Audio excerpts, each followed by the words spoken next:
Jack here from Nothing But Tech. Hope you guys are all doing well. I just got in the Samsung Galaxy S8, and I'm super hyped. I was able to test it a few weeks back at Samsung Unpacked, but now this is my real time with the device in studio to really test it and put it through its paces. If you're interested in the S8, consider subscribing, because I'm going to have camera tests, accessory videos, the full review, and a bunch of other stuff coming on this phone. So if you're interested in that or any other tech-related coverage, definitely subscribe down below. Let me know if you have any questions about the S8 in the comments that you want to see covered in the review. But I can't wait anymore. Let's get into the box.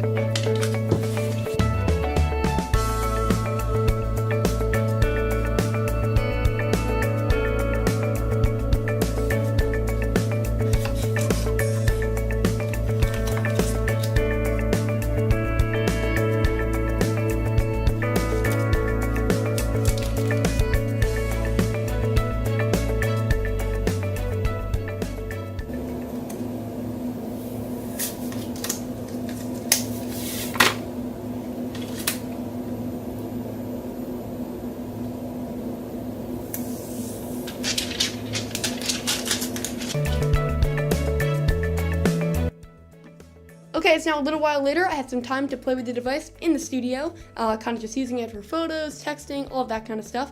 I'm a pretty happy camper. To just get this out of the way, the headphones that come in the box, the $100 value headphones that were said to be like really good, they're okay. Definitely better than earpods or what Samsung devices used to come with.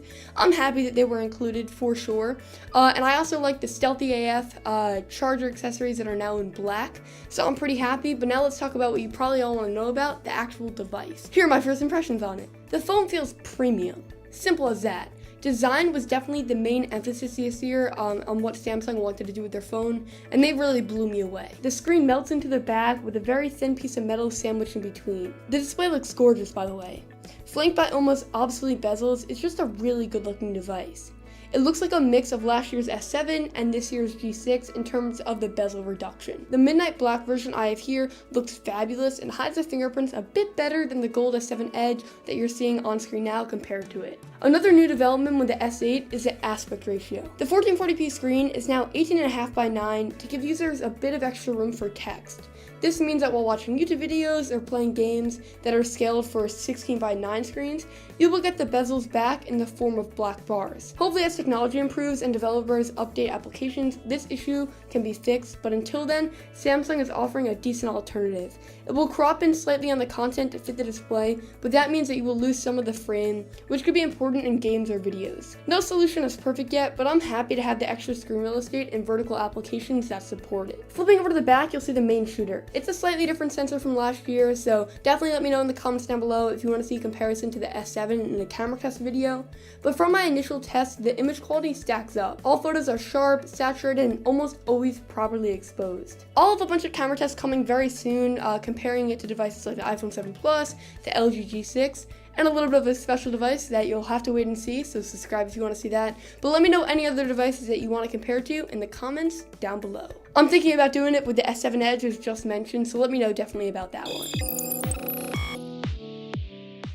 Biometric technology is the last thing I want to discuss. Samsung has moved the fingerprint sensor to the back right next to the camera. It is a little bit hard to reach and differentiate from the camera sensor, but throw on a skin or something and that little bit of thickness will definitely make it easier. If the fingerprint sensor is no longer up your alley because of the placement, Samsung offers face recognition and iris scanning as primary unlocking sources as well. The face detection is fast, but not so accurate, and the iris scanning is a bit slower and slightly harder to activate, but it is super accurate and effective. I'm not totally used to unlocking my phone yet by holding it this far away from my face and then swiping up, but I'm sure as time goes on, by my full review, I'll be a little bit better and I'll let you know my final verdict then. Okay, here are my final thoughts until the full review. Samsung, yeah, they did a great job here.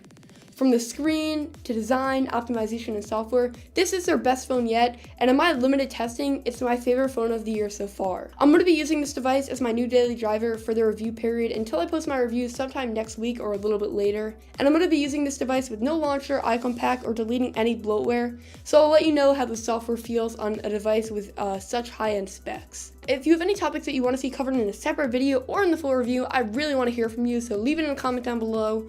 If you love the S8, you don't quite have the budget for it, I'm giving away a free one, so go check out that video right here if you're interested in winning a free S8. There's only about a few days left in the giveaway, so you're going to want to check that out as soon as possible and enter. Thank you guys all so much for watching this video. It really means a lot to me. Let me know what you think of the S8 in the comments down below, and I'll catch you guys with a lot more content very, very soon. Thank you guys all so much for watching. Bye.